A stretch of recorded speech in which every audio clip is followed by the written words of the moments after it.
2025ರ IPL ಟೀಮ್ಗಳಲ್ಲಿ ಈಗ tensions ಹಾಗೂ ಕನ್ಫ್ಯೂಷನ್ಸ್ಗಳು ಕೇಳಿ ಬರ್ತಿವೆ.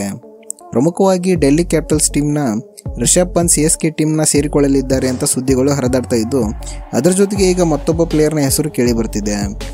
LSG ಟೀಮ್ನ ಕ್ಯಾಪ್ಟನ್ ಆದಂತಹ ನಮ್ಮ ಕನ್ನಡಿಗ KL ರಾಹುಲ್ ಅವರು ಈಗ ತಮ್ಮ ಟೀಮನ್ನು ತೊರೆದು ಬೇರೆ ಒಂದು ಟೀಮನ್ನು ಸೇರಿಕೊಳ್ಳಲಿದ್ದಾರೆ ಅಂತ ರೂಮರ್ಗಳು ಕೇಳಿ ಬರ್ತಿವೆ. ಲಾಸ್ಟ್ ಸೀಸನಲ್ಲಿ ಕಂಡಂತಹ ಸೋಲಿನ ನಂತರ KL ರಾಹುಲ್ ಹಾಗೂ ಟೀಮ್ನ ಓನರ್ ಜೊತೆಗಿನ ಸಂಬಂಧ ಸರಿ ಇಲ್ಲ ಅಂತ ಕಾರಣಕ್ಕಾಗಿ LSG ಟೀಮ್ ಅವರನ್ನು ರಿಟೈನ್ ಮಾಡಲ್ಲ ಅಂತ ಹೇಳಲಾಗ್ತಿದೆ.